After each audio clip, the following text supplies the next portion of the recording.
அக்கா நல்லா இருக்கீங்களா? நல்லா இருக்கேன் சார். பாப்பா நல்லா இருக்கியா?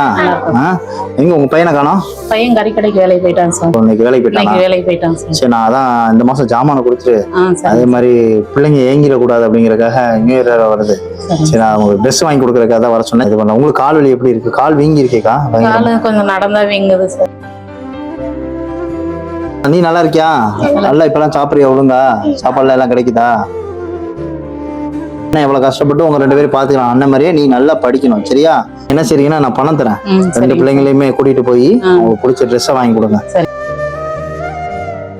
ஏன்னா அப்பா இருந்த வரைக்கும் வேற, அப்பா இல்ல அம்மா கஷ்டப்படுவாங்க அப்படிங்கிறத 2 பிள்ளைகள் மனசுல ஆசையில போட்ட ட்ரெஸ்ஸே தான் போட்டு வந்திருக்கீங்க. நான் அதே மாதிரி போன தடவை இதே ட்ரெஸ் தான் போட்டு வந்தேன். நீங்களும் இதே சேலை தான் கட்டு வந்தீங்க. நீங்களும் உங்களுக்கு என்ன வேணுமோ என் சகோதரன் நினைச்சுக்குவாங்க. பிள்ளைங்க எல்லாம் ஏங்கிடக்கூடாது. ஏன்னா நான் எல்லா பிள்ளைங்களும் புத்தாண்டு கொண்டாடுறப்ப நம்மளுக்கு எது இல்லையேன்னு அவங்க மனசுல எது பற்றக்கூடாது. போய் அவங்களுக்கு என்ன ட்ரெஸ் வேணுமோ அவங்களுக்கு என்ன பிடிக்குதோ கூட்டிட்டு போய் அவங்க என்ன கேட்கறாங்க வாங்கிக்கோ. நீங்களும் ஒரு சேலை வாங்கிக்கோங்க, சரியா? கூட்டிட்டு போவாங்க. உனக்கு என்ன வேணுமோ நியூ இயருக்கு வாங்கிக்கோ, ஓகேவா? சரியா? கவலைப்படாங்க, எல்லாம் மாறுங்க இந்த வருஷத்துல. ஏன்னா வீட்டுக்காரங்க எல்லாமே செஞ்சு நீங்க நல்லபடியா வாழ்ந்தவங்க. இங்க அவர் இல்லைன்னா அந்த பிள்ளைங்களும் தடுமாறிடக்கூடாது, நீங்களும் தடுமாறிடக்கூடாதுங்கிறதுக்காக தான் அந்த உதவி. எவ்வளவு சீக்கிரம் உங்க வாழ்க்கை மாறும். உங்க பையனுக்கும் கூடிய சீக்கிரம், நான் அவனை வேலைக்கு போவேன்னு தான் சொல்றேன். இருந்தாலும் அவனோட எண்ணங்கள் தடுமாறாம இருக்கனால போகட்டும். அப்பதான் தன் குடும்பத்தோட கஷ்டம் தெரியும்.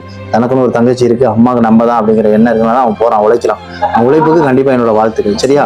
வாடகை மட்டும்தான் இப்போதைக்கு கஷ்டமா இருக்கிறதே. மற்றபடி தம்பி கொண்டு வர்றது, இந்த ரேஷன் அரிசி வாங்கி ஏதோ ஒண்ணு ஓட்டிக்கிறேன். இறந்து போய் இன்னும் வரலையும். சாப்பாட்டுக்கு இருக்கா இல்லையா, என்ன பண்ற எது பண்ற யாருமே கேட்க. பிள்ளைங்களுக்காக கூட வந்து யாரும் பார்க்கல இன்ன வரைக்கும். நீ வீட்டுக்கார உடம்பு சரியில்லாம வச்சுட்டு பார்க்கையிலே ஒருத்தருமே கேட்கல. சரி, கவலைப்படாதீங்க. அதாவது ஒண்ணு மட்டும் ஞாபகம் வச்சுக்கோங்க, எல்லார் வழியும் கரெக்டா ஏத்துவாங்களாங்கிறது தெரியாது. உங்களோட வழி என்ன, உங்களோட பிரச்சனைகள் என்ன, உங்களோட காயங்கள் என்னென்ன உங்க இடத்துல இருந்து பார்த்தா மட்டும்தான் இந்த பிள்ளைங்களோட வழி, உங்களோட வழி தெரியும். கண்டிப்பா பிள்ளைங்க இல்லைன்னு நான் ஏதாவது பண்ணிருப்பேன். அந்த பிள்ளைகளை விட்டுட்டு எங்க போறது? அந்த பிள்ளைங்க யாருக்கிட்ட போய் நிக்கணும்? அல்லாதீங்க, கண்டிப்பா எல்லாம் மாறும். சரி, அங்கே பாருங்க, உங்க மனசுக்கு கண்டிப்பா கடவுள் நல்லது செய்வாரு. அல்லாதீங்க, யார் வந்தாங்க, யார் பேசுறாங்க, யார் செய்யறாங்கன்னு நினைக்காதீங்க. நான் இருக்கேன். மாசம் இனிமே வாடகை என்ன பிரச்சனை உங்களுக்கு? அந்த வாடகை எவ்வளவு இருக்கு? 2500 4 மாசமா கொடுக்காம இருக்கீங்க. சரி, நான் வரேன், இடையில வரேன், ஹவுஸ் ஓனர்கிட்ட நான் பேசுறேன், சரியா? கவலைப்படாத கூடாது, தைரியமா இருக்கணும், சந்தோஷமா கொண்டாடணும், சரியா?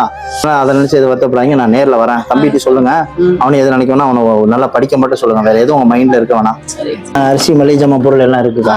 4 மாசம் வாடகை பெண்டிங் தானே? அல்லாதீங்க, நம்ம கொடுத்துடலாம், ஓகேவா? அக்கா, இதுல பணம் இருக்கு, சரியா? அந்த பணம் வந்து இப்ப நீங்க உங்க பாப்பாங்களுக்கு தம்பிக்கு ட்ரெஸ் எடுக்கிறதுக்கு இல்லை, நான் வாங்கி கொடுக்கலாம்னு நினைச்சேன். அவன் வரல. என்ன சைஸ் நீங்க கூட்டு போய் வாங்கி தான் அவன் பிடிச்ச எடுத்துக்குவான். மற்றபடி நான் எல்லா உதவியும் நான் பண்றேன். தீனி இருக்கு, சரியா? சாப்பிடு. அளவு சிரிச்சிட்டு இருக்கணும், ஓகே? பை.